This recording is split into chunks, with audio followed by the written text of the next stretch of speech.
Why compliance? Easy. Because nothing can put your dealership behind the eight ball like non-compliance.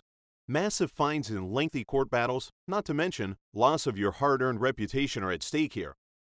As an entity that takes part in large cash and credit transactions, your dealership is subject to many of the same laws and regulations as traditional lenders such as banks and credit unions.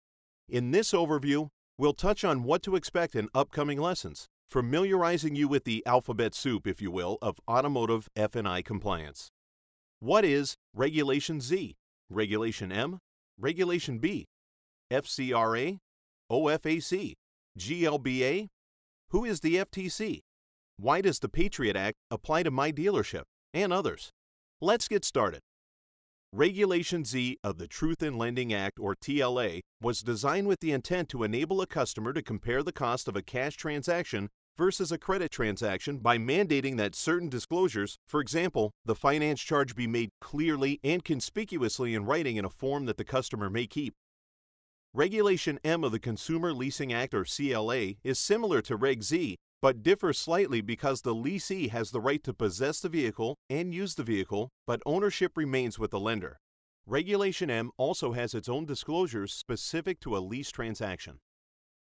Regulation B of the Equal Credit Opportunity Act, or ECOA, simply states that all applicants are to be treated fairly in every aspect of a credit transaction and in no way influenced by an applicant's race, color, religion, national origin, sex, marital status, age, if they have received public assistance, or if they have previously exercised a right under the Consumer Credit Protection Act.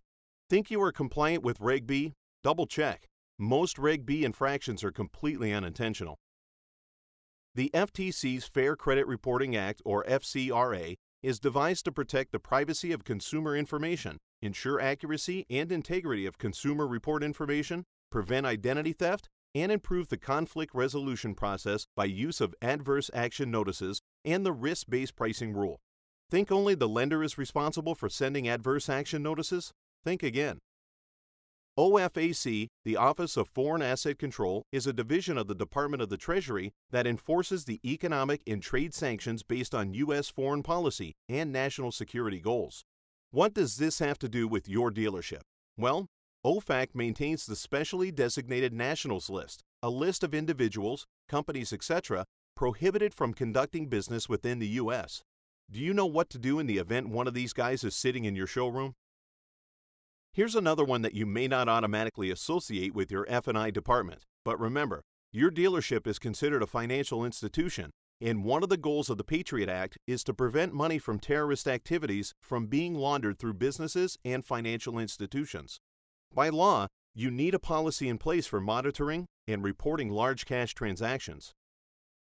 G.L.B.A, the Gramm-Leach-Bliley Act, governs specific disclosures such as privacy notices and opt-out requirements, but also encompasses the legal requirements as to the collection, use, and protection of personal information by way of the privacy rule and the safeguards rule.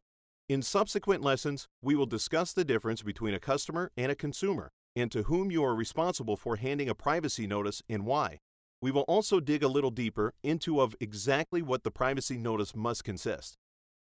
The safeguards rule, as outlined in the G.L.B.A, applies to how your dealership handles non-public personal information on behalf of the customer. How is this information processed, stored, transmitted, and disposed of in your dealership? What about your third-party vendors? FACTA, the Fair and Accurate Credit Transaction Act, is another FTC regulation whose rules work in concert with the privacy rule and the safeguards rule, namely the disposal rule and the red flags rule.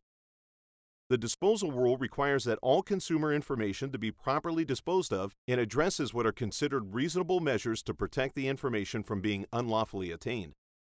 The red flags rule is intended to thwart identity theft. We'll look into detecting red flags, evaluating red flags, responding to red flags, as well as how to administer and maintain a red flags program in your dealership.